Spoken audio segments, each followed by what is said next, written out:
Bonjour à toi et bienvenue sur Changer d'air. Je m'appelle Clément, je suis ingénieur et entrepreneur, mais surtout je me demande tous les jours ce que je vais bien faire de ma vie. Chaque semaine, je vais à la rencontre de celles et ceux qui changent le monde pour partager leurs histoires et ce qu'ils ont appris sur leur parcours. Alors si tu veux écouter ces histoires incroyables, si tu recherches ta voie dans ce monde complexe, ou si tu veux simplement avoir un impact positif et être heureux, alors ce podcast est fait pour toi. Bonjour Carole, bienvenue dans Changer d'air. Salut Clément. Merci d'être ici, merci d'avoir accepté aussi vite. Et je vais dire merci à Déborah au passage pour son conseil. Comme je t'ai dit, j'ai voulu essayer de te présenter, mais c'est très dur. Donc je veux simplement dire que tu es l'autrice du livre « Dites à l'avenir que nous arrivons ». Je trouve qu'elle présente un peu ta philosophie, mais on va en reparler. Alors c'est co-autrice. Co-autrice, en effet. Et en fait, pour te présenter, j'ai noté un des premiers trucs que j'ai noté quand on s'est appelé, j'avais écrit « Ça fait 30 ans que tu cherches à contribuer à vivre dans un monde qui est bon pour le vivant ». Et je trouvais ça assez beau, c'était l'un des premiers trucs qui était sorti.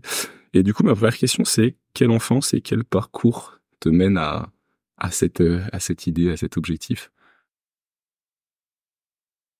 Alors une enfance à la fois très protégée, mais qui, moi, m'a étouffée. Donc, Okay. bourgeoisie provinciale, nantaise, entre Nantes et Préfaille, un petit village de vacances, les mêmes points de repère pendant 15 ou 20 ans. Des gens aimants, Ouais. des gens chouettes, et pour autant, le sentiment permanent d'être le vilain petit canard. Donc, à l'étroit, fallait faire tout le temps péter les trucs, quoi. Donc voilà, donc je suis partie à Paris. Dans une fratrie? Une fratrie, on est 5 et je suis au milieu. Okay.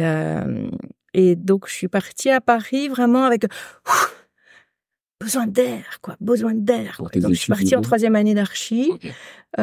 C'était... ça se faisait pas à l'époque. Il n'y avait pas trop de transfert de dossiers. Et voilà. Et c'est vrai que quand on ne sait pas que ça se fait pas, bah, ça se fait, quoi. Donc, donc voilà, j'y suis arrivée. Et Paris... plein de trouilles, je suis arrivée dans une grande ville. Je connaissais quelques personnes, mais qui avaient leur vie. J'étais terrorisée le soir. J'étais dans une chambre de bonne, sans eau. Enfin, pas un rond. Donc, je travaillais une fois par semaine dans une boulangerie pour me faire un peu de fric, parce que j'avais un peu de merde aux parents quand même. Donc, il fallait que j'assume. Donc voilà. Mais un vrai lieu où j'avais le sentiment que je pourrais déployer mes ailes, même si j'avais pas idée de la gueule des ailes. Ok. Il y avait pas de projet à ce moment-là. Je comprends. C'était quoi ce côté... Enfin, tu dis, malgré le côté aimant, ce côté oppressant, enfin, qu'est-ce qui dans tes souvenirs, qu'est-ce qui était bloquant? Qu'est-ce que toi, t'avais envie de faire qu'on t'empêchait? C'était une manière de voir la vie qu'on te refusait, ou c'était... C'était un cadre éducatif, vraiment avec beaucoup de croyances, beaucoup de... Je sais pas si c'était des interdits, parce que j'ai pas le souvenir qu'on m'interdise tout le temps, mais j'avais le sentiment que c'était une toute petite boîte dans lequel il fallait être gentil, il n'y avait pas de conflit, ou en tout cas, il n'y avait pas le droit au conflit. Donc, de chercher qui on est, ce qu'on a envie de dire. Moi, je bouillonne, et de laisser place à ce bouillonnement pour chercher, c'était pas très autorisé. J'ai très vite plongé dans le cheminement personnel, mais très vite. J'avais 22 ans, j'ai commencé des stages, quoi. J'en ai 63, donc tu vois, ça fait quelques années. T'as cheminé déjà? Et ouais, mais là, c'était pas cheminer pour aller bien, c'était parce que j'allais tellement mal. Okay. J'ai commencé, j'ai souvenir que j'ai été voir des psys. Je sais plus si j'avais 22 ou 24 ans, mais c'était donc à Paris. Et j'ai souvenir vraiment d'être dans la rue, c'était dans le 6e arrondissement. J'allais voir quelqu'un qui était rue Régis.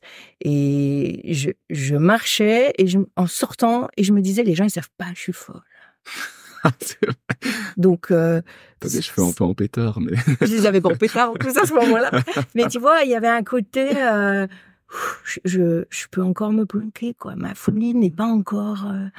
à ce point qu'on va... Tu t'étais pas du tout trouvé et peut-être accepté, enfin, tu te cherchais peut-être. Ben, je cherchais tout, quoi. J'étais pas vraiment, j'étais d'accord avec rien de cette éducation. J'avais le sentiment que tout était, qu'il y avait les gens bien, les gens pas bien, et puis il fallait faire ça, et puis moi, enfin, vraiment, j'étais en vraie difficulté, en vraie douleur. J'avais vraiment du mal. J'avais pas envie de vivre, quoi. J'avais pas du tout envie de vivre, en fait. Je trouvais ça très dur. Ok. Donc, c'est ce qui m'a fait dire avec le recul, de dire, ben oui, j'ai été dans un cocon très, très protecteur. Donc, la vie, quand tu sors de ton cocon, institution religieuse, qu'avec des gens de ton milieu et tout, ben, tout était agressant, tout était dur, tout était questionnant. Donc, c'était trop dur, quoi. Donc, c'est vrai que j'ai beaucoup d'empathie au monde, j'ai pas beaucoup de filtres en matière de sensibilité, j'absorbe beaucoup de choses.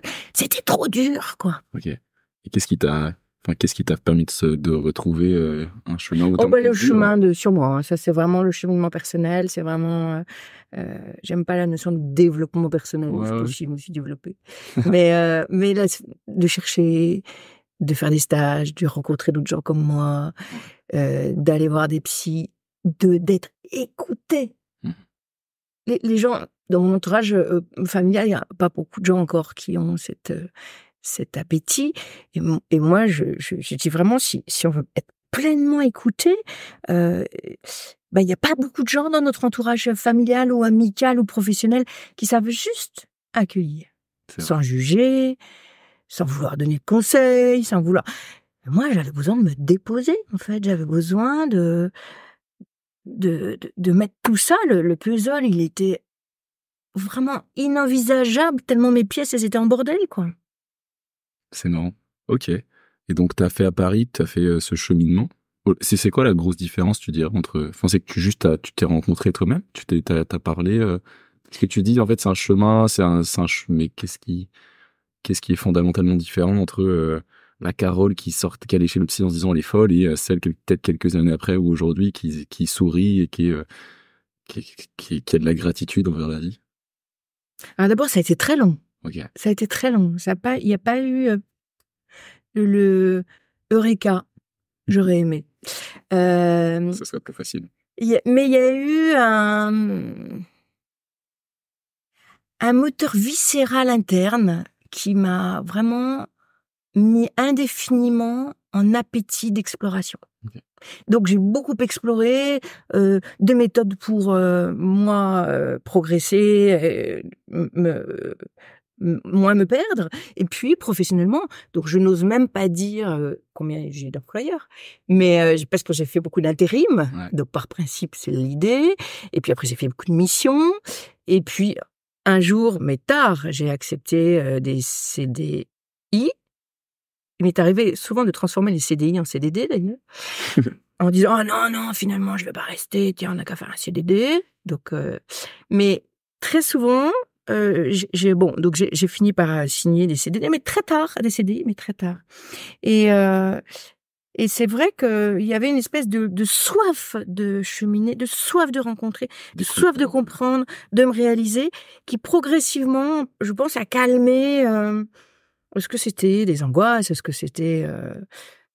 je sais pas les qualifier, mais il y avait en effet un... Ça a certainement répondu à des questions, peut-être? Ouais, répondu à des questions, de réaliser des choses, d'arriver à coproduire une revue avec des potes, d'arriver à sortir des jolis projets, un de mes premier vrai gros boulot, ça a été dans le logement social. Et donc là, on a sorti des bâtiments qui répondaient aux normes du logement social, mais hyper quali pour les étudiants. Voilà. Progressivement, je pense que je me suis ancrée, je me suis réconciliée. Ok. Je pense que c'était un peu ça. Je me suis réconciliée avec la petite Carole en guerre permanente, quoi. J'ai du mal à t'imaginer, regarde, mais merci pour ça. Pourquoi tu t'as enchaîné plein de travails différents, de l'intérim? Qu'est-ce qui se passait? Donc, tu étais architecte? Alors, moi, j'ai fait des études d'archi. Ouais. Mais même ça, c'était pas... Même ça n'a pas été linéaire. C'était linéaire les 3 premières années. Et quand je suis arrivée à Paris, c'est donc poser la question, évidemment, de faire marcher la planche à billets, puisqu'il fallait que je sois autonome financièrement. Donc, j'avais été à UP6. UP6, c'était la fac d'archi la plus à gauche. Il y avait toutes les stars de l'archi. Donc, j'ai adoré rencontrer Castro, Buffy, Grimbach. toutes les stars qui à Nantes, on avait le sentiment que les stars, elles étaient à Paris. Là, moi, c'était mes profs. Donc voilà, je les voyais, je voyais que c'était des petits bonshommes comme les autres. En fait, ils me passionnaient pas plus que ça d'ailleurs. Et puis, le fait de bosser en archi, quand même, c'est particulier l'enseignement. C'est assez déstructurant, ça vous déconstruit pas mal pour certains moments, en tout cas dans certains types d'enseignement. Et donc, dans ces petits boulots, de temps en temps, ça m'est arrivé à un moment donné de dire, mais en fait, ils me font chier en archi, j'arrête. Bon. Donc j'arrête, j'ai fait 4-5 ans, c'est bon, quoi. Et puis je m'en rappelle, à ce moment-là, j'ai déjà commencé à vouloir écrire. Donc, tu vois, c'était des vieux démons, quoi. Et je me suis retrouvée via un oncle qui est aujourd'hui décédé, mais que j'embrasse fort, moi. Je me suis retrouvée en face de Roger Théron, Paris Match. Cet oncle travaillait chez Paris Match, chez Claude Jobin. Et Théron, c'était le rédac-chef de Paris Match, c'était une sommité. J'avais fait un book d'articles que j'avais déjà écrits pour des potes dans une revue. Et il m'a regardé, il m'a dit, mais vous en avez pas marre de commencer des choses et de pas les finir? On vous le dira toute votre vie, ça. C'est commencer par finir, quoi. Donc, je suis sortie en me disant, Qu'est-ce qu'il m'a dit, là? Et donc, ça m'a, donc j'avais arrêté archi à ce moment-là. Et donc, à ce moment-là, je me suis dit, OK, d'accord, il faut peut-être prouver que je sais finir quelque chose, donc je vais finir mes études. Et alors là, j'ai été une machine de guerre. Ça m'était déjà arrivé en première année d'archi, au moment de mon bac, tout d'un coup d'avoir rien foutu de l'année, puis pendant 8 jours de me dire j'y vais, donc je sais faire, quoi. Je vais y arriver. Et là, il s'est passé la même chose. Donc j'ai été voir mes parents en disant j'ai besoin de tant d'argent, je me suis mis au chômage, enfin bref, j'ai fait un plan de financement. J'ai été voir des profs en disant j'ai pas envie de faire un projet d'archi, mais j'ai envie de faire de la recherche. Et donc je vais faire de la recherche sur les lieux du sommeil, parce que est-ce que des lieux ont une influence sur la qualité du sommeil? Moi, j'aime bien cette question. Personne ne me répond. Donc je vais tenter. Et j'avais une cousine que j'aime beaucoup qui était en médecine. Et je lui dis, mais viens donc avec moi, on va faire un codiplôme. Toi, ta thèse en médecine sur le sommeil, et moi sur les lieux du sommeil. Donc ça avait de la gueule quand même. Ouais. J'étais hyper fière. Et puis ma cousine a rencontré son chéri. Elle a arrêté sa thèse en cours de route pour la passer un peu plus tard. Et donc j'ai fait mon diplôme toute seule. Et là, l'éclate. Donc je pense que c'est dans ces moments-là que je me suis vraiment ancrée dans la vie. Personne ne me disait ce que j'avais à faire. J'ai été hyper claire sur mon objectif. Je voulais ce diplôme. J'avais 9 mois pour le préparer, pour finir mon truc. Et je crois qu'il me restait 2 ou 3 UV. Il y avait pas photo, c'était réaliste. J'avais décidé que c'était là. Et voilà, je me suis éclatée. J'ai rencontré plein de gens. À partir duquel, après, j'ai bossé. J'ai rencontré des gens qui faisaient de la recherche spatiale sur l'aménagement du caisson de la station orbitale. J'ai rencontré des gens qui réfléchissaient sur les qualités de vie sur la station Australie-Antarctique. Enfin, voilà. Je rencontrais tous ces explorateurs dont j'avais le sentiment que c'était mes grands-parents, tellement il y avait connivence intellectuelle. Donc voilà, ça a été le chemin avec Archi. Donc même le chemin initial de mes études, même là, il a fallu que à chaque fois que j'invente mon chemin, quoi. Ok. Et à quel moment ça a émergé ce côté chercher à contribuer à vivre pour le vivant Parce que là, ce que tu racontes, c'est que t'es intuitive, tu vas un peu dans tous les sens, tu fais ce qui te plaît. Ça, c'est sûr, tu fais ce qui te plaît. D'ailleurs, comment concrètement, peut-être avant de passer à cette deuxième question, comment concrètement tu vivais à chaque fois qu'un métier te plaisait plus, tu disais je quitte, j'en prends peut-être retrouver un nouveau dans la foulée? Parce que financièrement... Oh là là, non. Mais comment tu vis financièrement à Paris sans cette... Qu'est-ce que j'ai galéré. Non, bah non, je écris des milliers de lettres, je faisais de l'intérim, mais non, ça a été très très souvent, quand j'arrêtais quelque chose, j'avais jamais de plan B en général. Donc c'était... Non, il y avait... Ça rejoint ta question d'avant qui sera celle d'après. Ouais. J'ai toujours eu besoin d'être connectée avec l'utilité de mon job. Okay. Ça me fait vraiment chier quand j'entends dire « Ah, les jeunes, j'ai besoin de sens ». Mais tu crois qu'on n'a pas besoin de sens, hein? Moi, j'ai toujours eu besoin de sentir que ce que je ferais ou que ce que je fais est utile. Alors après, tu mets le mot que tu veux. Moi, j'appelle ça le sens aussi. Donc, ça m'agresse beaucoup quand j'entends les jeunes me regarder en disant, ah, moi, j'ai besoin de sens. Mais moi, j'ai toujours largué mes boulots dès qu'il y avait plus de sens pour moi. Donc, ça a toujours été. Et ça, c'est viscéral. Donc, il y a une subtilité peut-être entre l'utilité. Je dis n'importe quoi. Tu construis un gratte-ciel dans un endroit où il y a déjà trop de gratte-ciel, c'est utile. Mais est-ce qu'il y a vraiment du sens à rajouter un gratte-ciel dans un tas de gratte-ciel? Alors moi, c'est un exemple. Ouais. Non, moi c'était très. J'avais besoin que ça soit utile socialement. Ouais, ok. C'est vrai que j'ai eu la chance aussi. Donc j'ai rencontré beaucoup de gens puisque j'ai beaucoup cherché à en rencontrer. Donc j'en ai rencontré. Et j'ai fait une rencontre qui a beaucoup compté dans ma vie. Vraiment, il y a eu un avant et un après. C'était. Alors, je sais plus si c'est en 92 ou en 93. Et j'ai fait un stage de 2 jours avec un homme qui s'appelle Pierre Veil. Il est mort aujourd'hui. C'est un pédagogue, un psychologue, un homme de la région de Strasbourg qui a fondé, alors je crois que c'est la Cité de la Paix à Brasilia, où je suis pas sûre de mon attitude.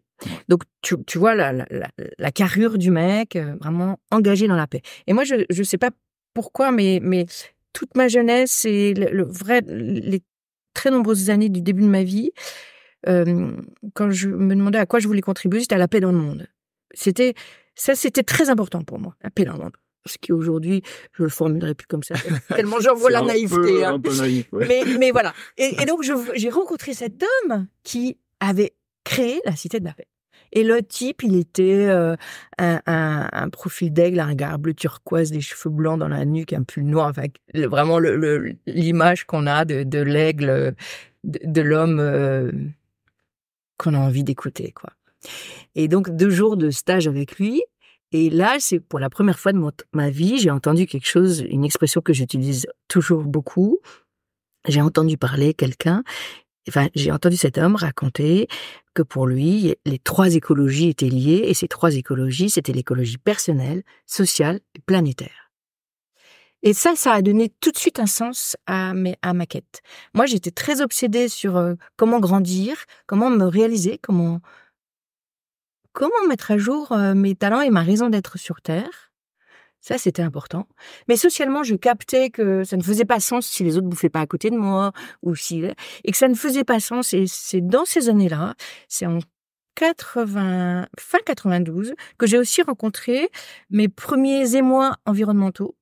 C'est là où j'ai eu mes premières peurs, ou mes premières prises de conscience, mais putain, on consomme trop, mais ça marche pas. On parlait beaucoup du pic-oil à ce moment-là, dans les années 2000. Du quoi, pardon? Du pic-oil, du manque de pétrole, okay. Ah oui, déjà. qui se profilait. Et donc, tu vois, et là, j'ai eu mes premières prises de conscience. Et puis tout d'un coup, je vois cet homme, sage, campé, vraiment qui avait construit un incroyable projet qui rayonnait dans le monde, et qui parle de ces 3 poupées russes qui ne pouvaient pas vivre les unes sans les autres. C'est cette notion d'écologie personnelle, sociale, planétaire. Ça, moi, le rideau s'est déchiré. Ça a beaucoup donné du sens à ma quête, que j'avais le sentiment d'être très diffuse, très éparse. Ah ouais, ok. Ce travail sur moi, cette connexion, cette recherche de connexion aux autres, et ce besoin de l'utilité, voilà, elle était là-dedans. Et c'était donc tu vois, la notion d'utilité, moi, elle était très raccrochée. Très vite, elle a été avec ces 3 écologies. Donc pour moi, quand j'entends quelqu'un qui veut donner du sens à sa vie, je me sens très en lien en disant, ma quête, elle a été la même. On n'est pas de la même génération que les gens de 20 ans aujourd'hui, et on s'en fout. Mais n'en faisons pas quelque chose de générationnel. C'est ça que j'avais envie de dire. Ouais, je comprends. Juste ça. Je comprends. Mais je pense que il y a peut-être la différence. Le truc générationnel, c'est ce côté, les jeunes en parlent beaucoup plus. Oui. Il y a un besoin là où t'étais peut-être une extraterrestre à l'époque. Aujourd'hui, même dans les grandes écoles où tout le monde s'en fout à l'époque, il y a un truc de. Oui. Et une question, c'est que du coup, on comprend l'idée des 3 écologies, mais comment l'idée, c'est quoi? C'est de dire qu'on doit du coup avoir une écologie, ça veut dire prendre soin d'eux. Comment tu définis ce lien Comment je la décline, en tout cas, ou comment je la comprends. Alors d'abord, on doit rien. Hein. On doit rien. Okay. Le mot devoir ou le mot il faut, c'est des mots qui me font tout de suite les pousser les poils. Okay. La rebelle ne s'est pas calmée en moi. Donc, moi, je le vis comme une liquidité naturelle entre ces 3 dimensions, qui fait que je capte que de n'être que sur moi ou que sur le social ou que sur le planétaire ne fait jamais sens quand il n'est pas relié.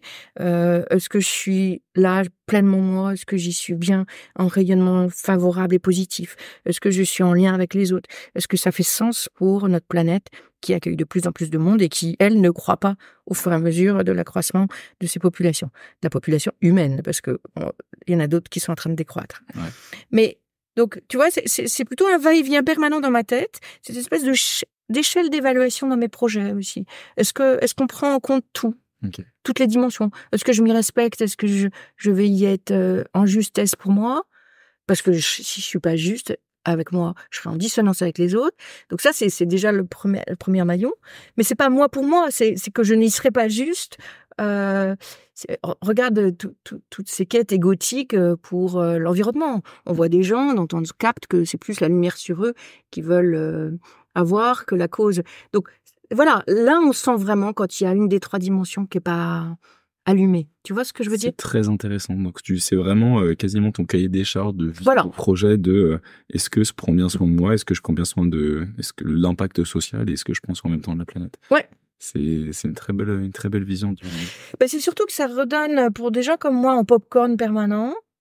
C'est une maille qui permet qui m'a apaisée et encore une fois qui m'a permis d'arrêter de culpabiliser quoi. Aujourd'hui c'est à la mode de switcher et de slasher. Moi, j'étais switcheuse et slasheuse avant l'âge. Puisque j'ai été architecte, après j'ai fait du marketing, après j'ai fait du web, après j'ai fait de la conduite du changement, après j'ai fait... Les gens, tout le monde, ils me disaient, ça va. Donc, je suis une switcheuse et une slasheuse parce que je fais souvent 2 ou 3 choses en même temps. Une fois qu'on a dit ça, c'est ni bien ni mal. C'est comme ça que je fonctionne, quoi. Et c'est vrai que cette espèce de maille, quoi, de passoire, me permet, avec ces 3 écologies, de limiter la déperdition d'énergie. Ça me permet assez vite d'avoir ces 3 questionnements. Est-ce que j'y suis en liberté de ton? Est-ce que j'y suis en authenticité? Est-ce que ça fait sens pour les autres? Est-ce que je prends pas toute la place? Est-ce que les autres peuvent amener leur jus, leur jeu? Et est-ce qu'on est dans la bonne direction pour faire changer le cours des choses et en tout cas un peu changer le schmilblick, quoi. Donc, tu vois, c'est une maille qui m'a apaisée, je crois. Ouais. C'est chouette. En t'écoutant, je me dis que peut-être que notre génération... Enfin, en fait, au final, je trouve que trouver un truc qui est écologiquement... Enfin, qui a les 2 écologies environnementales et sociales, finalement, c'est pas si... Quand il y a plein de boîtes, il y a plein de projets qui font ça, mais peut-être que le projet qui respecte ton écologie perso, il est plus dur, dans le sens où tu vas vite te retrouver à travailler beaucoup et perdre ton temps. La question, c'était, comment tu fais ton écologie personnelle? C'est quoi Est-ce que t'as une routine? Est-ce que t'as des choses auxquelles tu fais vraiment attention? Alors, les routines, c'est un mot qui sont... Au moment où je l'ai dit, je me suis dit, ça va pas du tout. Moi. Mais j'aimerais bien, régulièrement, je prends la décision de faire tous les matins ou tous les soirs. Non, mais non, pas de routine. D'autres choses, il y a quelques indicateurs ou quelques éléments. Très souvent, moi, je retourne travailler sur moi avec des pros. Donc, je change régulièrement, j'arrête régulièrement. Sur des coachs. Mais des coachs, des psys, okay. J'ai fait de la sophroanalyse, j'ai fait de la psychanalyse, j'ai fait de tout et on s'en fout de ça. Mais très souvent, je vais me recentrer. Ouais. Donc souvent, ça commence très souvent quand j'y vais. C'est qu'à un moment donné, j'ai un sac à dos qui est rempli de sujets que je sais pas très bien régler ou que je règle pas comme je le veux ou qui me pompent de l'énergie. Donc très souvent, ça c'est vraiment quelque chose de mon écologie personnelle. Très souvent, aller refaire un shoot de quelques séances, de quelques mois ou pas. Encore une fois, je suis pas dans la performance, je m'en fous. Ça. Mais en tout cas, aller trouver des gens qui m'aident à nettoyer des peurs ou des agressions ou des agressivités ou des dysfonctionnements personnels. Ensuite, toujours au niveau personnel, il y a en effet, j'ai un sommeil qui est un vrai indicateur et j'ai une santé très bonne, mais j'ai toujours un peu de travers, on va dire. Donc j'ai un corps très bavard. Ok. Donc si aussi je l'écoute, il est vraiment un allié. Ok. Donc il va me dire, ça me gonfle, tu te fais chier, t'es pas, voilà, redresse-toi parce que là tu te fais mal. Enfin, et c'est vrai que je suis souvent chez les ostéopathes, j'ai toujours des bobos, et donc j'ai un corps à écouter et On voit des petites alarmes assez bien. Voilà. Ouais. Et ça maintenant j'en fais plus un allié que je n'en ai fait. Ouais. Alors que quand je suis arrivée à Paris, par exemple, j'ai été sous antibiotiques 3 ans de suite. Ah oui, ça fait beaucoup. Ouais. J'avais tout le temps des angines. Avant que je les questionne, j'avais tout le temps, ça sortait pas, quoi, tu vois. Donc voilà, donc il y a certainement ça, donc c'est important. Ce que tu viens de dire, je trouve ça hyper intéressant parce qu'en fait, ça change la manière de voir la maladie comme juste « oh non, ça y est, je suis encore malade » à « alors de temps en temps ça arrive, hein, si t'as le Covid », mais je suis assez d'accord et personnellement j'ai un peu ça, je sais que si j'ai une faiblesse ou si j'ai, ben moi c'est l'eczéma ou de l'anxiété, je pense que t'as raison, en fait, ça résonne beaucoup avec ta situation et si t'es dans le monde le plus heureux du monde, t'es très peu malade en fait. Enfin, c'est ce qu'on observe, il me semble. Ah oui, puis t'es en énergie, t'es dans le t'es fond, en énergie, t'y vas et tu vois. poses pas, c'est beau de le voir comme ça, c'est très cool. Ok, je te laisse continuer. Mais non, c'est à peu près, je crois que c'est ça, moi, à l'écologie personnelle, tu vois, c'est d'aller souvent voir des gens dont c'est le métier. Ouais. Parce que je suis très frappée, en fait, de voir autour de moi la non-écoute qu'il y a très souvent, ou tu vois, des gens qui se déversent et tout. Et moi, je vois bien que j'ai besoin de me déverser. Mais en fait, je me rends compte que si je le fais sur quelqu'un, d'abord, qui a rien demandé, qui peut rien en faire et qui peut pas m'aider à dire, youp, youp, youp, là, il y a des voyants qui s'allument. Bah, en fait, d'abord, j'emmerde l'autre dans le sens où je déverse ma merde sur l'autre. Et puis ensuite, j'en fais rien, quoi. Donc ça, c'est vraiment très important. Et ça se dit pas dans tous les milieux, mais moi, c'est vrai que c'est quelque chose qui est super important. C'est d'aller écouter des gens dont c'est le métier et qui ne font pas qu'écouter. Ouais. Ça, c'est la première chose. Donc, le corps, ça, c'est sûr. Et puis, non, je suis aussi très attentionnée du niveau d'énergie que j'ai avec les gens que je vois. C'est-à-dire, quand je sens que je baisse en énergie, que je suis pas bien avec des gens, évidemment que c'est pas pour ça que je les vois plus, heureusement, mais ça me questionne. Donc les coups d'après, j'essaie de les voir à d'autres endroits ou d'amener autre chose. J'essaie de plus en plus en conscience pour être de moins en moins en auto-victimisation de choses que je crée moi-même, hein. Les autres sont coupables de rien, hein. Mais tu vois, donc je suis très vigilante de mon entourage.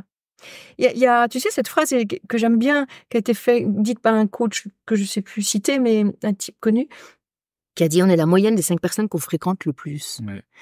Et de temps en temps, quand je suis ronchonneuse, pas bien, en colère, tout me fait chier, la radio, tout ce que j'écoute, tout ce que j'entends, j'ai assez souvent, attends, en ce moment, je vois qui le plus, tu vois. C'est intéressant. Tu vois. Et quand je vois, tout le monde a des phases où t'es en colère, où t'es à terre, où t'es atteinte, où t'es... Oui, on n'est pas constamment dans un up d'énergie. Bien sûr. Et dans un sourire constant. Ouais. Mais c'est important pour moi de le voir. Que, par exemple, que des gens que j'aime tendrement sont dans des états comme ça. Ok, c'est pas pour ça que je vais moins les voir, mais de les voir avec conscience, de les voir en étant, en activant peut-être mon filtre de ouais, je partage ça, ouais. Moins d'empathie, de boire leur tristesse, leur désespoir, leur colère, leur victimisation. De pas se laisser impacter, au contraire de les aider, ouais, je suis d'accord. C'est ok, merci beaucoup. C'est très intéressant. Ça résonne beaucoup. J'ai pas. Ça fait quelques temps que j'ai envie d'aller voir un psy, pas parce que j'ai spécialement des problèmes, mais parce que comme exactement ce que tu viens de dire, je sens que j'ai envie de parler, de poser mes questions et ça me relance. C'est une très bonne chose qu'on se voit. Alors après, quand on va voir quelqu'un, juste une parenthèse, là aussi on est libre. Ouais. Donc moi, ça m'est arrivé plusieurs fois d'avoir des gens de mon entourage à qui je disais, mais ton sac à dos, il est trop lourd, va l'analyser avec quelqu'un qui peut t'aider. Et puis il me racontait des trucs, ah là là, mais fais chier. Ben, change. Ouais. En fait, c'est pas un contrat de mariage. C'est même ça d'ailleurs, ça se casse. Mais change. T'as pas le feeling, ou la personne elle t'interrompt, ou tu trouves pas l'énergie que tu veux, soit de la bienveillance, soit à l'inverse un peu de compétition. Mais change. Okay. Enfin, compétition, c'est pas le mot. Je voulais dire de la stimulation. Mais c'est pas le bon. Et moi, ça m'est arrivé de trouver des gens sur l'annuaire. Ok. Mais de me dire, tiens, en ce moment, c'est ça que je veux travailler. Tiens, donc, ah ouais, les mots-clés, c'est ça. Tiens, je vais voir si je trouve sur Internet un psy dont c'est ça, les mots-clés. Oh, voilà. Et puis, j'ai fait des belles rencontres. Puis, les rencontres m'est arrivé au bout de 2 ou 3 fois de dire, oh là là là là, Ouf, ça me va pas, j'aime pas le cadre visuel. Parce que moi, en plus, je sais que je suis... L'esthétisme est très important dans mes filtres. De me dire, oh là là, j'aime pas, je me sens étriquée dans son truc, là, je pars en courant, je pars. Enfin, comme c'est pour moi, c'est moi la chef, là. C'est vrai. T'as bien raison. Trop cool, merci. Tu m'as dit que toi, en ce moment, ta passion, c'était un peu en lien avec ton livre, Dit à l'avenir que nous arrivons, c'était voir le futur comme quelque chose qui met en énergie. Comment tu travailles ça? Comment tu t'enlèves cette peur du futur et que tu la transformes en un moteur? Alors, déjà, Dit à l'avenir que nous arrivons, c'est donc un livre de Mathieu Baudin. Ouais, tout à fait. Hein, c'est important de le dire. Et il s'avère que on l'a vraiment coécrit complètement ensemble. On était même chez nous, chez ma belle famille en Normandie. Enfin, on a eu un moment privilégié de co-construction. Mais c'est bien la rencontre avec Mathieu Baudin et avec l'Institut des futurs souhaitables que s'est dessiné devant moi cette incroyable dimension. Moi qui ressassais dans le passé, qui lavait, nettoyait, repassait, enfin bon, me faisait chier avec son sac. Voilà. Et puis tout d'un coup, je vois des hurluberlus qui disent mais l'avenir, il n'est pas écrit. Ouais, ça ok, ça va. Mais on peut l'écrire, ouais, ça ok, ça va. Mais on peut le choisir. Pardon?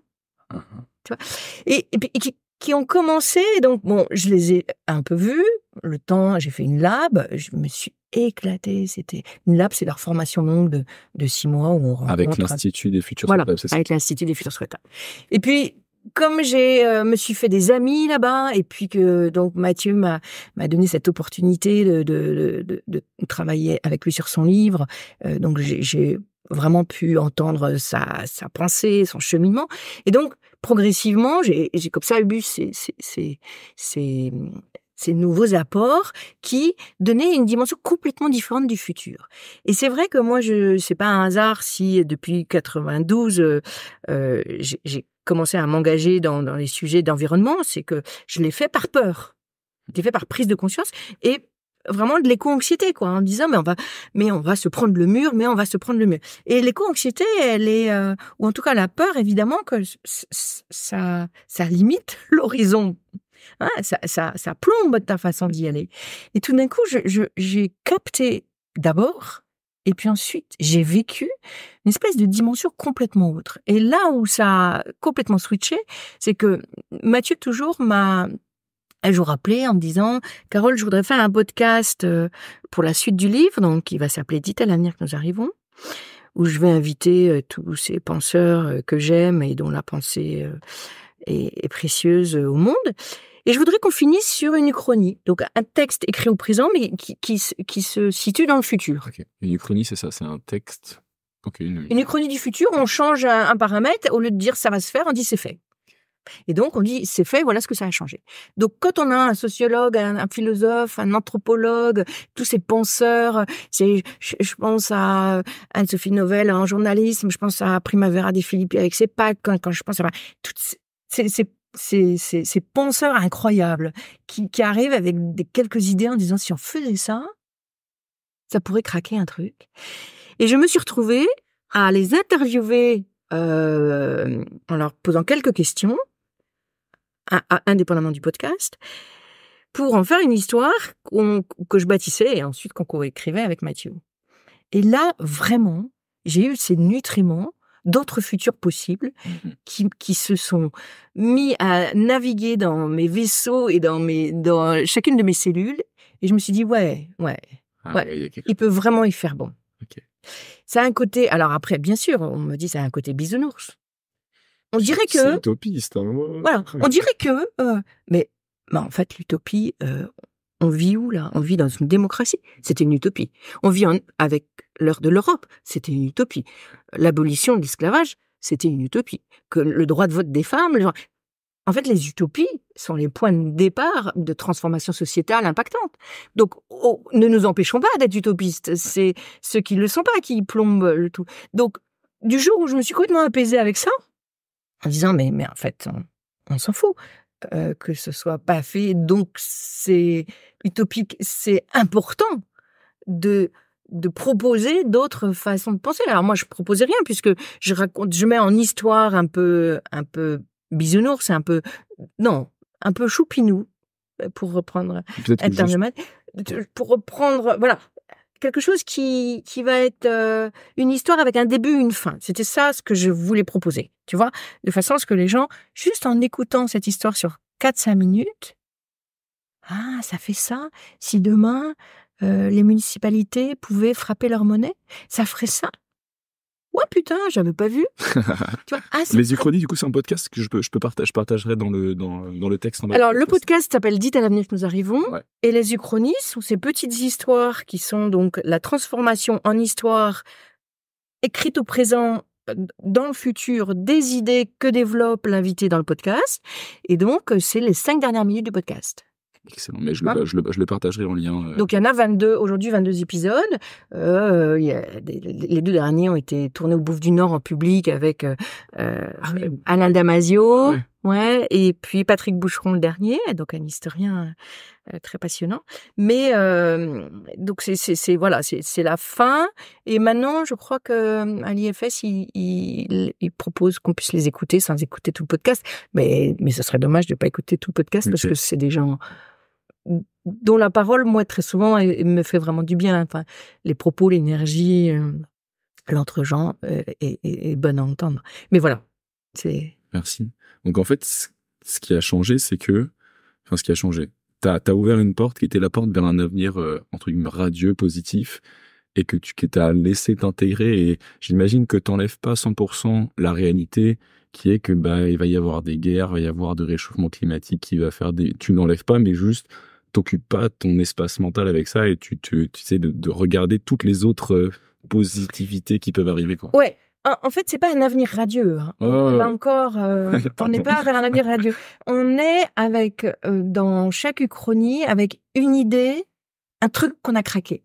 Enfin, je dis on, d'ailleurs, c'est l'invité, c'est l'intellectuel qui propose, et moi, je le mets en mots avec Mathieu. Donc, tu vois.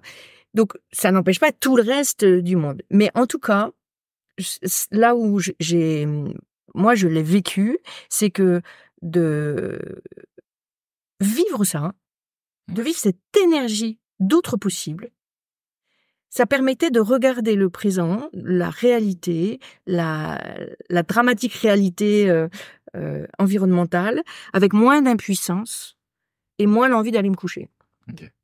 Tu vois, ça réveillait en moi la partie du combattant qui est encore là. Tu vois. Et donc, oui, les choses vont mal. Oui, politiquement, on prend pas les bonnes décisions. Oui, on va pas au bon endroit. Mais tous ces intellectuels, ces penseurs, et maintenant je le fais beaucoup avec des dirigeants, et ces dirigeants, ils ont des bribes d'idées, des pépites d'idées qui font que tu te dis waouh, mais ça on peut le faire. Et ça, si on le fait, ça peut changer le monde, quoi. Et ça peut vraiment, en tout cas, changer des façons de se rencontrer, des façons d'être, des façons de casser le moule qui nous semble inéluctable aujourd'hui. Ouais. Tu vois. Donc, c'est vraiment une énergie qui m'a fait du bien, et c'est vraiment de cette énergie que je pars, et donc c'est cette énergie que j'apporte, alors soit aux uchronies, mais beaucoup aussi aux dirigeants quand je les accompagne à faire ça, parce que je le fais aussi dans des entreprises avec des dirigeants, et ensuite avec leurs équipes. Et je dis aux dirigeants, venez, on va écrire avec une uchronie le où on va, ouais. qui est votre vision pour l'entreprise. Et après, avec les équipes, on va faire avec des ateliers d'intelligence collective le comment on y va. Ah ouais, vous m'avez fait rêver en disant qu'on y va. Mais c'est un peu mon métier là, dans l'entreprise. Donc, je vais participer, moi, salarié, au comment on y va. Et donc, là, j'ai vraiment vu des yeux brillants. Je trouve qu'on va réveiller des parties de nous, en nous, qui sommeillaient ou qui étaient peut-être un peu fracassées par les bad news qui nous assaillent de partout, quoi, tu vois. Donc voilà, donc c'est plutôt des portes ouvertes, tu vois. Ok. Donc, ce que tu fais avec les dirigeants, c'est enfin, je vais essayer de résumer, mais tu travailles leur vision, tu leur dis, en fait, qu'est-ce que vous voulez faire avec votre entreprise et où est-ce que vous voulez aller? Et ensuite, tu prends toute l'entreprise pour faire concrètement, comment est-ce qu'on arrive à ce truc-là, quoi. Alors, est-ce que ça le dirigeant, la vision, c'est son job, hein, donc je me permettrai pas de dire que je travaille sur sa vision. Je lui permets juste souvent de rendre sa vision beaucoup plus palpable, beaucoup plus concrète. Moi, dans les histoires que j'écris, j'aime bien pousser une porte. Il y a une personne qu'on aperçoit, on voit un changement dans le décor, on rend palpable. Ce qui fait que où on va du dirigeant à ses collaborateurs, c'est pas on va changer le conseil si c'est un cabinet de conseil, on va changer le coaching, non, c'est moi avec vous, j'ai envie d'aller là, j'ai envie qu'on devienne une entreprise à mission, j'ai envie de m'associer avec vous, que vous soyez plus juste des collaborateurs, j'ai envie que chacun ait une plus grande liberté d'expression. J'ai envie ça. Si tu l'écris avec un peu concret, c'est palpable. Ouais. Tu vois. Et donc, du coup, quand tu te projettes, en fait, réellement. Quand un dirigeant donne ça, tu vois, livre ça, quand je dis donner, c'est vraiment, tu vois, il lit pas son texte, il va donner son texte à un moment, lors d'une prise de parole à ses collaborateurs. Et après, on met en place, en effet, des ateliers d'intelligence collective pour dire, waouh! Alors, qu'est-ce qui résonne pas? Et dans mon métier, comment ça résonne? Et dans mon métier ou dans mes interactions au sein des équipes, comment je peux le transformer? Et là, moi, je jubile parce que je me sens utile. Toutes mes multiples formations en tout genre, puisqu'encore une fois, le popcorn continue dans ma vie et il le sera toute sa vie encore. Je peux amener un peu d'intelligence collective, je peux amener de la plume, donc cette écriture, je peux amener de la préparation à donner ce discours, je peux amener, tu vois, voilà, ça prend une espèce le puzzle prend forme. Et est-ce que c'est déclinable à quelque chose de personnel? Enfin, est-ce que c'est de côté, en fait, travailler votre vision et ensuite travailler sur le comment et la vision, la rendre palpable? Est-ce que toi, tu fais ça, par exemple, pour toi, genre dans ta vie? Moi, je trouve que c'est une difficulté, parce que c'est une difficulté, pas une difficulté, mais j'essaie de me dire, OK, où est-ce que je veux être?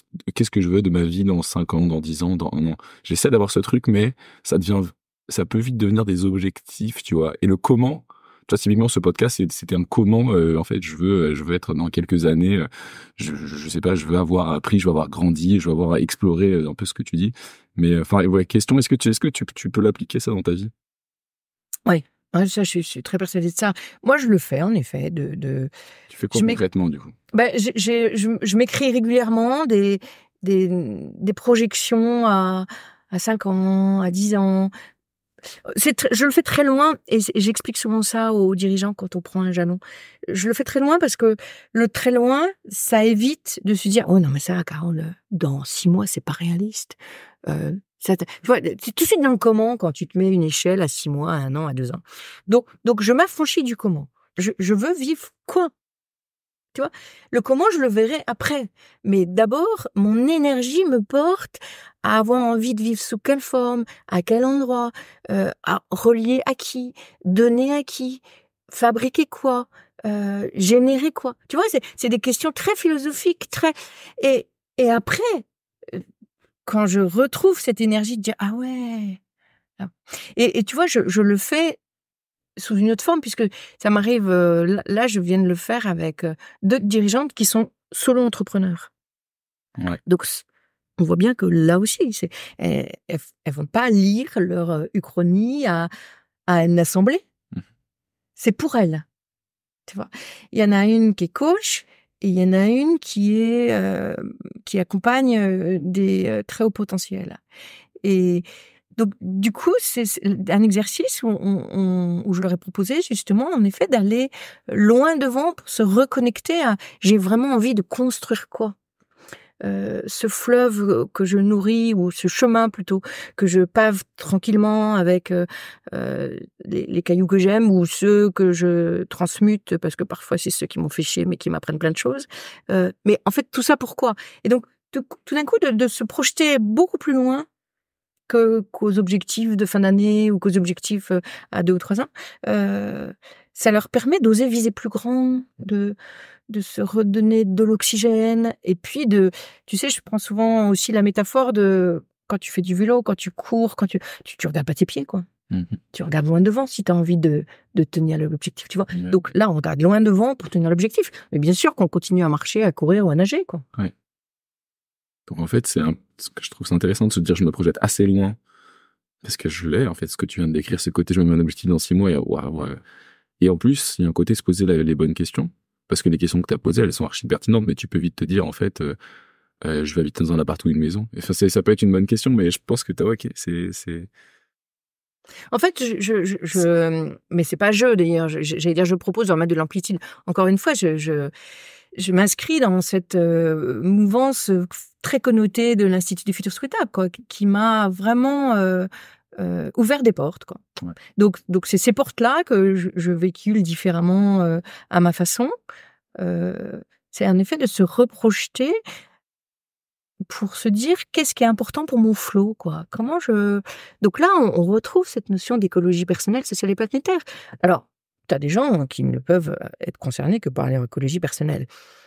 Tôt ou tard, ça fait des trucs hors sol qui sont pas très ancrés. Quand t'es pas ancré avec ton entourage, dans une planète qui va bien, en tout cas, tu vois. Donc, mais tu vois, ça redonne surtout ça réinscrit, c'est qu'est-ce qui est vraiment important pour moi, et donc ça re-questionne finalement qu'est-ce que j'aime faire, à quel moment je suis dans le flow, qu'est-ce qui fait qu'à certains moments j'en ai pas plein les épaules, plein le dos, j'ai pas mal au ventre, j'ai la peau qui est à peu près bien, et donc qu'est-ce que me dit la vie dans lequel j'aurai des talents qu'il faut que j'aille exploiter. Donc voilà, comment je tire mon fil vers un demain où j'ai réalisé mon plein potentiel, quoi. Ouais. C'est pas égotique, hein, pardon. Non, tu vois, je suis pas du tout à dire je veux être dans une grande maison, quoi. Moi, je suis beaucoup sur comment réaliser et donner vie aux talents qui dorment et que j'ai pas été réveillée. Et tu vois, j'ai quelques années de plus que toi, je suis encore là-dedans. Ouais, je comprends. Je suis encore, c'est un chemin d'où les formations permanentes que je fais et qui sont pas confortables et qui sont pour certaines vraiment, j'arrive pourtant avec un bagage et je m'en prends encore plein la gueule parce que par certaines sur l'écriture, ouais, non, il faut repartir avant ou sur des trucs plus perso. Donc c'est vraiment tout le temps me dire là. Est-ce que ça Je pourrais faire plus large. Est-ce que ouais, je comprends. Ah, j'ai perdu ce que je voulais dire. Tu m'as fait penser à un. Si, comment, ok, concrètement, par exemple, moi, quelqu'un qui est dans son métier, qui se dit, bon, ok, en fait, j'ai envie, je sens que je suis pas aligné, qui fait ce travail, il y a quand même souvent la peur de quitter son taf. Moi, quand je parle autour de moi de tous ces sujets, il y a ce gros truc de, ouais, mais là, je fais quoi? Je me mets, enfin, je change complètement ma vie. Comment tu dépasses tes peurs, toi? Je sais pas si je les ai dépassés. Comment tu surpasses peut-être des blocages alors? Ce que je sais, c'est que je n'ai jamais compris l'audace qui est la mienne. Je ne peux pas rester emprisonnée dans des projets qui ne font plus sens pour moi. Donc, en général, quand j'en arrive à ce niveau de pensée, je n'ai pas pensé au plan B. J'étais dans le projet et puis j'arrive dans un cul-de-sac en disant mais j'y suis plus bonne ou je m'y fais chier ou j'y suis trop. Donc c'est rarement pour toi en fait c'est assez facile. Très serein. Ouais, c'est rarement. C'est évident quoi. Donc on arrête. Ouais. C'est stop. Donc maintenant je dis stop un peu plus vite, mais quand même j'ai la tête bien dure. Il a fallu que j'aille au tapis à plusieurs reprises parfois avant de dire stop. Donc je dis stop. Je me refais. Et puis après, Attends, dire stop, ça veut dire quand même quitter son travail. Comment ouais. Ok, J'ai été toi, au donc chômage toi, plein de fois dans ma vie. toi, se dire stop, j'ai l'impression qu'il est pas si compliqué que ça. Tu rencontres des gens pour qui c'est plus dur ou pas? Non, mais c'est dur aussi, Enfin, pour qui mais c'est c'est vraiment plus c'est important. c'est bloquant, tu vois. Ah oui, Il y a bien quand sûr, même. j'en rencontre. Bien sûr, j'en Et rencontre. comment tu surpasses, c'est parce qu'il y a quand même un blocage qui est réel, et je l'ai même vécu, moi, tu vois, avec mon ancienne start-up, où je me disais, genre, oh, je raisonne plus avec ce que je fais au jour le jour, mais j'avais lancé une boîte avec 25 personnes en tout, donc tu vois, après, c'est une situation, mais est-ce que tu conseilles vraiment de dire, en fait, si tu sens que t'es pas bon, il y a qu'une seule chose à faire, c'est de viser, euh, ce stop, et mets-le en place, ou, enfin, ouais, comment, c'est une question un peu vague, mais je trouve que on touche du doigt la partie, enfin, en tout cas, moi, qui est difficile, ce saut dans le vide, quoi. Ok, j'arrête. Je sors de ces rails sur lesquels j'étais depuis quand même assez longtemps, qui sont un peu confortables. Ouais. Mais après côté, je vois pas les rails d'après, quoi. J'ai pas de conseils parce que on vient tous d'histoires différentes, avec Ouais. des croyances, des exemples, mais euh, ce que je sais, c'est que très souvent dans ma vie, je l'ai fait avec tout ce que ça veut dire derrière. J'ai souvenir, j'étais directrice du marketing dans une société où la direction générale a changé. Non, j'étais pas directrice à ce moment-là, justement, j'avais un poste, je sais plus, j'étais adjointe à la directrice du marketing et de la communication. La nouvelle direction arrive, propose sa fenêtre de tir, qui faisait pas du tout sens avec moi, mais vraiment, Ouais. j'étais en dissonance totale. Ils me font venir après, en disant, Carole, on conseillerait bien la direction marketing. Refus d'obstacle, je négocie mon départ. Ouais, Eh ben, il va 6 dire. mois après, pas 6 mois après, parce que là, à ce moment-là, c'était dans ma vie salariée. Donc, la vie salariée, on a quand même la chance d'avoir le chômage. Mais, donc, chômage, projet en tout genre, qui marche pas. Mais je me suis vue repartir faire des missions d'intérim de secrétaire. Ok. D'accord? Ouais. Et je me suis vue, j'ai des souvenirs un peu brûlants de me sentir pas du tout respectée, avec des gens j'étais une ombre, qui me lançaient leurs trucs, tu vois. Donc j'ai été faire de l'intérim avec des boulots qui n'avaient rien à voir avec ce que je faisais avant, mais en me disant c'est le prix à payer, quoi. C'est des moments où j'avais notamment entamé l'écriture d'histoires pour enfants dans les années 93 Ouais, 97. J'en bouffais pas du tout, évidemment, tu vois. Et c'est surtout, en plus, c'était l'ère de Cousteau. C'était à un moment donné, parce que je voulais les sensibiliser à l'environnement par les émotions et par le ventre. Parce que je me disais, la tête, en fait, personne ne change juste parce qu'il a compris quelque chose, quoi. C'est souvent on est par, d'accord. par le corps ou par le ventre ou par les émotions. Et donc, c'est l'époque où j'avais été rencontrer Nicolas Hulot et je lui avais proposé d'écrire un petit personnage à partir de l'émission d'Ushuaïa. Évidemment que on n'en a pas publié une, j'en bouffais pas. Donc, j'étais secrétaire par intérim dans la journée et dès que j'avais 3 ronds, j'arrêtais, je prenais plus de mission en me disant pendant 3 Tu mois, vas je peux écrire. écrire. Ouais. Et puis, je repartais. Enfin, Ok. il y a eu vachement de conséquences, quoi, de mes choix. Et les conséquences, c'est qu'à 63 ans, je suis pas du tout prête pour arrêter. D'abord, j'en ai pas envie, mais j'ai pas du tout non plus la retraite qui va avec les postes de direction que j'ai pu avoir. J'ai pris des risques. Les conséquences, elles sont réelles, mais les risques étaient moins importants que, que, que la dissonance que je vivais. Donc après, c'est vrai que pour moi, quand on est salarié, je sais pas s'il y a des vrais risques dans notre France aujourd'hui, mais bon, ça c'est ce que je vis. Il y a des vrais risques quand on est à son compte. Et moi, c'est ma situation maintenant depuis 10 ans. Bah, il y a des moments vraiment pas confort. Il y a des trucs que je veux pas faire. Là, il y a des moments pas confort, quoi. Je partage légèrement cette vie depuis quelques temps, et c'est moi, il y a des trucs moins confort, en effet. Mais ça fait travailler, là aussi. Mais c'est un peu comme finalement l'aventure où est-ce que tu vas faire des vacances dans un club resort, bah c'est confort, mais tu vis moins de trucs que si tu pars à l'aventure pendant 2 semaines à te balader dans un pays inconnu, quoi. Là tu vas dormir en galère, tu vas voir des histoires, mais tu sors c'est pas la même vie, quoi, c'est pas les mêmes vacances. Mais je pense que les deux comme tu dis peuvent être agréables. En tout cas, j'ai envie de dire, tout est respectable. Ouais. J'ai pas de sujet là-dessus. Je trouve juste que... Il faut voir c'est ce que tu veux, quoi. Encore une fois, moi, j'ai un corps bavard. J'ai l'impression que le tien aussi. En fait, quand on se rend compte, je crois que le corps de beaucoup de gens est bavard. Et donc, j'ai quand même été au tapis à plusieurs reprises. Moi, à 3 reprises, j'ai été dans des pré-burn-out, avec des crises de larmes, à la pensée même d'arriver au bureau. J'avais été tellement loin dans des projets où j'étais en dissonance totale que j'ai eu des 3 mois de larmes non-stop, donc à rester chez moi, à pleurer pendant 3 mois. Enfin, j'ai vraiment eu j'ai été au tapis, quoi. Ouais, donc, aujourd'hui, je capte bien quand des gens me parlent. Maintenant, je capte mieux les signaux en moi, quoi. Il y a des signaux qui me font dire, waouh, j'ai envie d'y aller, je sais pas comment, mais j'y vais. Et puis d'autres, waouh, surtout pas. Ouais. Tu vois, voilà, Hier, j'étais avec Déborah et Stéphane et où je suis sorti de là, mon corps, enfin, c'était clair et net, tu vois, tu sors de là, t'es bien, tu repars, et on n'a rien fait, hein, sur ton épisode, mais c'était, ok. Ce serait quoi pour toi, même si je sais que tu vas me dire qu'il n'y a pas de conseil, mais ce serait quoi réussir sa vie pour toi? Pour moi, réussir ma vie, c'est avoir un par un ou une par une essayer d'identifier et de déployer mes plumes. Mes plumes, c'est mes talents, c'est les talents qu'on a tous, quoi. Des choses que t'aimes aussi. Voilà. Un talent, tu l'aimes. Enfin, je veux dire, tu vois, ça fait partie de quelque chose, quand tu le fais, tu te fais du bien et tu fais du bien au monde, quoi.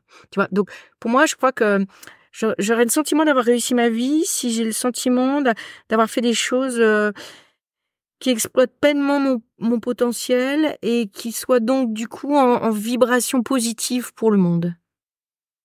Voilà. Merci beaucoup. Comment tu vois l'humanité dans 200 ans? Ou je te mets une date lointaine juste pour se projeter un peu. Comment tu vois notre civilisation dans... Alors, je la vois pas, mais encore une fois, je suis très un peu pessimiste quand même. Mais j'ai fait quelque chose. Tu touches à une expérience que j'ai adoré vivre. C'était avec Yves Mathieu, qui est le patron fondateur et co-directeur, je crois, de Place Publique. Donc, c'est quelqu'un qui est très engagé sur les démarches d'intelligence collective depuis bien avant que le mot existe. Je crois que dès les années fin 90, début 2000, il était là-dedans. Donc, il est capable d'orchestrer des très grandes concertations et qui a été proche de Pierre Vell, dont je parlais tout à l'heure. Okay.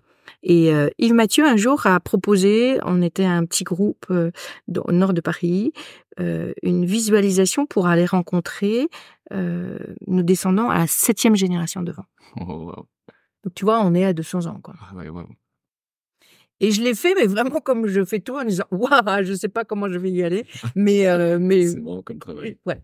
Et il l'a reproposé au Bouffe du Nord lors de l'enregistrement du podcast Dites à l'avenir que nous arrivons avec Alain Damasio. Et donc 500 personnes, tu vois.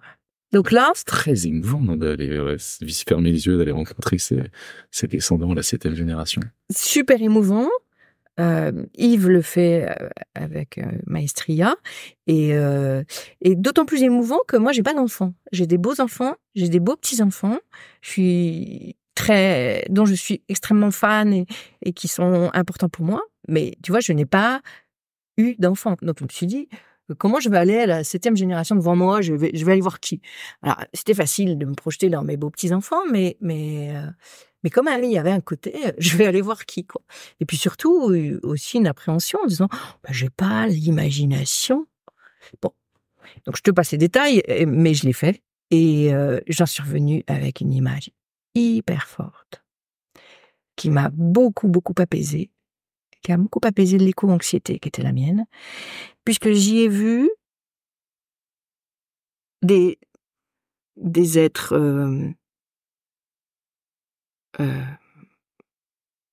comme vous et moi, comme toi et moi, et en même temps beaucoup plus avancés sur leur connaissance d'eux, beaucoup plus en conscience, et surtout qui me montraient que les transitions pouvaient se passer comme s'est passé l'écroulement du mur de Berlin. Ok. J'ai pas l'image, pour être honnête. C'est pas l'écroulement d'ailleurs, c'est comme c'est passé. Je sais pas dire parce que c'est pas l'effondrement, tu vois. Mais au moment du mur de Berlin, rappelle-toi, mais peut-être que c'est trop vieux pour toi. En fait, il n'y a pas eu de guerre. Il y a eu les signaux faibles, personne nous a, tu vois, on n'était pas en alerte de se dire il va se passer quelque chose. Et puis tout d'un coup, en très peu de temps, il y a des gens qui ont retiré quelques pierres, puis il y a des gens qui sont venus faire la fête, puis il y a des gens qui ont se mis à faire de la musique, et puis il y a eu des récits politiques, et puis des récits artistiques, et puis progressivement, tac, tac, tac, les deux bouts de ville, les deux Berlin se sont unifiés. Ouais. C'était le moment. Mais les choses étaient prêtes. Okay. En fait, c'est ça que ça dit. Les choses étaient prêtes pour que tout d'un coup, ce mur n'ait plus de raison d'être.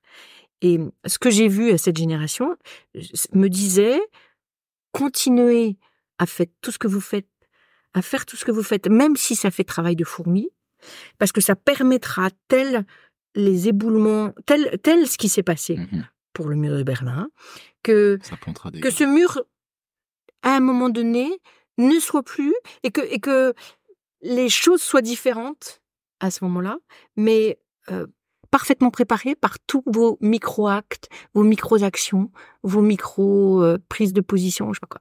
Et du coup, ça m'a redonné une force dingue, c'était de me dire, bah ouais, mais le mot impact, qui est beaucoup de votre génération, m'a souvent fait chier. Eh ben, il était là non plus pas d'actualité, c'est-à-dire que tout fait sens. Même la petite plume que tu déplaces fait sens. Et là, c'est incroyable, moi, quand je me rappelle être sortie de cette méditation créative, quoi, de cette visualisation créative, en disant, waouh, mais c'est vraiment ça, quoi. C'est être en chemin pour que on n'ait pas un effondrement d'une civilisation, mais juste que progressivement, tous nos micro-actes, nos engagements prennent la place, et qu'un jour, le mur n'a plus de raison d'être, quoi. Et tu vois, et donc là, j'étais pas sur une projection de civilisation, j'étais pas sur une projection, j'ai pas forcément bien vu comment ils étaient habillés, comment ils étaient. Oui, c'était pas ça le travail. Voilà. C'est quoi le nom de cette méditation, de cette visualisation? Enfin, est-ce qu'on peut le faire? Je t'enverrai le lien d'un article où Yves en parle. Après, je sais pas s'il permet de le faire, s'il offre quelque chose en ligne, je suis pas sûre, mais je t'enverrai le lien que j'ai, qui est qui m'a beaucoup rechargé.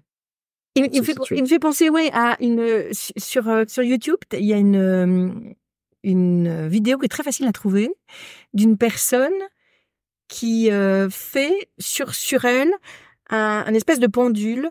Donc elle met une grande branche puis une autre branche et tout. Et donc au début, tu vois la vidéo, c'est une espèce de danseuse qui a un tas de choses à ses pieds.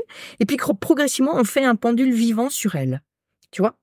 Et puis avec des énormes branches qui prennent beaucoup de place en volume et tout. Elle le fait, puis tu te dis waouh, c'est improbable, hein. Ça tient. Et puis à un moment donné, elle prend une plume, elle la met sur une extrémité, une plume, vraiment. Et le truc s'effondre. Excellent. Ça par contre, je veux bien de la vidéo. Et donc je t'enverrai le lien. Et là, c'est vraiment, voilà, je me suis dit, même tout quelque chose peut faire basculer. Voilà. Et donc du coup, ça redonne du sens à tout. Et du coup, ça, tu vois. Donc ça me reconforte dans l'idée de dire, mieux je vais, plus je suis dans le flow, plus je suis en réalisation de donner mes talents pour aller bien, et donc du coup pour vibrer bon, eh bien tout fait sens, et même une plume fait sens, quoi. Waouh, c'est beau. Est-ce que avant de finir, tu peux nous raconter l'histoire de ton livre Cheminer avec le vivant, s'il te plaît?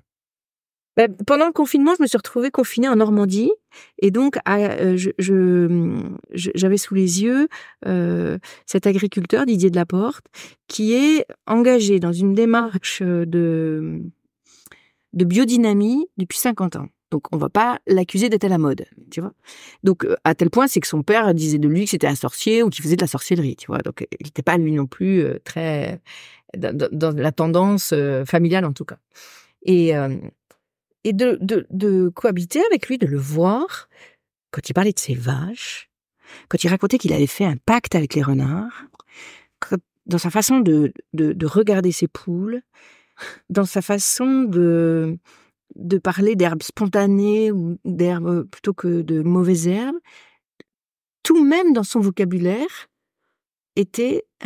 c'était me tirer vers le haut. Alors quand j'écoutais ces histoires, il y avait à la fois de la poésie, du merveilleux, de la douceur, et puis un hymne au vivant totalement imbriqué, quoi. Et là, pendant le confinement, moi, mon business s'est complètement effondré comme tout le monde, donc pas du tout à plaindre, tout va bien. Mais il y avait une page blanche, et je me suis dit là, donc j'ai été le voir en disant, écoute, je te proposerais bien d'écrire un bouquin. C'est trop merveilleux ce que tu écris. Et moi, je voudrais en faire un truc de cheminement qui fasse écho avec l'urbaine que je suis. Il a commencé par me dire, oh non, je le ferai un jour. Okay. Puis 2 heures après, il m'a dit, non, en fait, je le ferai jamais. On est OK, on y va. Excellent. Et donc, j'ai été cueillir les haricots avec lui. Je le questionnais pendant ce temps-là, où j'ai été... donc, tu vois, je prenais mes bottes et puis on allait avancer dans mon questionnement. Et c'est vrai que l'écriture, après, de ce livre, et là encore, ça me montre dans ces moments-là combien je suis au bon endroit pour moi, dans ces moments-là. J'oublie tout, quoi. J'oublie qu'il est l'heure de manger, j'oublie l'heure. J'avais un tel bonheur à pétrir cette matière qui était de l'hymne au vivant, de l'hymne à la joie. C'était vraiment un livre, un hymne à la joie. Et où il racontait des choses incroyables. Par exemple, quand il raconte son pacte avec le renard, c'est vraiment d'avoir communiqué d'esprit à esprit entre lui et le renard pour lui dire, mon coco, je suis sur tes terres et c'est OK. Finalement, cette ferme, avant, c'était un territoire où il y avait des renards. Donc, je suis sur tes terres. Alors moi, tu vois, la Parisienne qui supporte pas une araignée ou un moustique dans son appartement, ouais, je suis sur un territoire. C'est pas parce que j'ai signé un papier que je suis chez moi. Enfin, tu vois, ça a vibré de partout. Et donc, il a communiqué d'esprit à esprit en reconnaissant la place de l'autre, en reconnaissant que l'autre avait des droits, mais en lui disant, ces droits, négocions-les, parce que moi, tu peux pas bouffer tout mon cheptel de poules. Je vais pas travailler que pour toi, quoi. Donc, comment on respecte deux énergies? Toi, tu fais, tu entretiens le territoire à ta façon. Tu fais ton travail de renard. Moi, je fais mon travail d'agriculteur, qui est donc dans la culture. Dur à comprendre pour un renard, ça. Non, pas du tout. Ok. Incroyable. Et du jour au lendemain, il y a plus de prélèvement dans le cheptel. Excellent. Tu vois. Et ça, tu vois. Quand j'ai eu accès comme ça à sa façon de parler des abeilles, par exemple, une autre histoire merveilleuse qui parle beaucoup de cheminement personnel. Il racontait qu'il avait une vache qui, quand il la traitait, donc à un moment de la traite, qui lui donnait des coups de queue, et puis qui dansait. Et bon, ok, il fait son truc, c'était désagréable, et puis surtout, il pouvait pas se faire remplacer, quoi. Et puis progressivement, un jour, il a rencontré quelqu'un qui lui raconte une émission de télé. Bref, je te passe les détails. Et progressivement, il s'est dit... Il a commencé à lui poser des questions, ça, en disant, mais pourquoi tu bouges? Et la vache, elle s'est arrêtée de bouger. Et puis, il est reparti après elle, il faut que je fasse ça, et puis ce soir, pof, elle a recommencé à bouger, donc à danser, donc à être intraitable, quoi. Okay.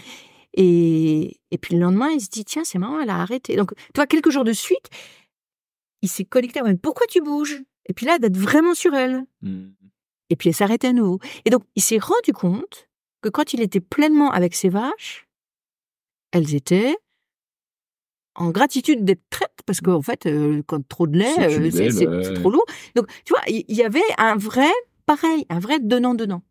Et que dès qu'il ne s'occupait pas d'elle, qu'il était en mécanisme automatique, cette vache-là, puis il y en a une autre qui a pris. Donc, quand j'entends ça, je raconte ça à une copine et qui me dit « Ah, c'est drôle, quand je promène mon chien, à chaque fois que je suis dans ma tête ou dans mes soucis, il me fait chier. » Puis elle avait un très gros chien. Il est lourd et puis il me tire, puis j'arrive pas. Quand je suis pleinement avec lui en disant t'avais envie qu'on aille où, il me dit ça c'est des jolis moments, j'adore ces moments-là. Donc tu te dis waouh. Tu sais quoi ça me fait penser? Ça me fait penser à ma copine Parce que parfois, elle me raconte des trucs et je suis pas présent. Et là, elle me dit, mais tu te fous de ma gueule, quoi. Mais en fait, je pense que c'est vrai. Est-ce que t'es présent et dans l'attention du lien, quoi? Ou est-ce que t'es dans tes pensées et là, tout s'écroule? Et on a le droit de pas être présent. Ouais. Mais alors, surtout quand on est entre humains et qu'on a la voix pour s'exprimer, on peut dire, attends, excuse-moi, j'ai eu une journée difficile. En fait, j'ai besoin d'un quart d'heure parce qu'il faut que j'aille écrire ou que j'aille crier ou que j'aille je sais pas quoi.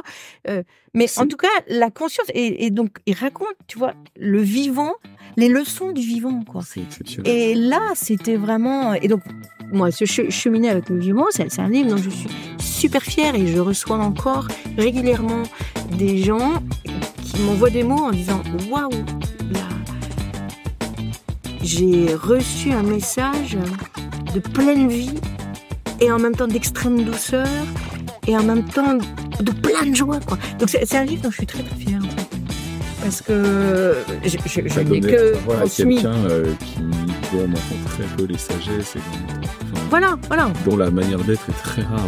Enfin, on est à l'opposé de ça, la civilisation, quoi. Le vivant, c'est une ressource, au mieux, c'est une ressource qu'il faut un peu respecter, mais c'est jamais une entité au même titre que nous qu'on doit respecter, avec laquelle on doit donner une attention particulière, quoi.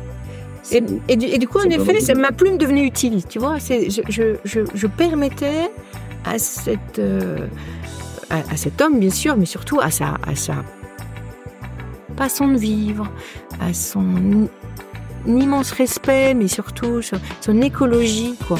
Et sa vraie... Non, c'est pas écologie, c'est vraiment à sa façon d'être, en dialogue, en écoute et en résonance avec le vivant. Et ça, moi, ça m'a vraiment nourri. Et donc, l'écriture de ce livre, c'était un moment de plénitude absolue, quoi. Donc, j'ai adoré. Et ça a été ça fait partie de quelque chose dont je suis fière. Merci beaucoup, Caroline. Merci à toi. Merci beaucoup de ce bel espace. Merci à toi d'avoir écouté l'épisode jusqu'au bout. J'espère du fond du cœur que tu es plein d'énergie, que tu as le sourire et que tu repars avec des réponses et inspiré par notre invité. Bon, j'écoute aussi des podcasts et je sais qu'on a la flemme de le faire, mais ça prend vraiment d'une minute. Alors si tu peux liker et t'abonner à Changer d'air, merci beaucoup. Ça lui donnera de la force et de la visibilité. D'ailleurs, si tu as des retours, des questions ou des idées, n'hésite vraiment pas à me les remettre en commentaire ou à me les envoyer par mail. L'adresse est dans la description. À la semaine prochaine!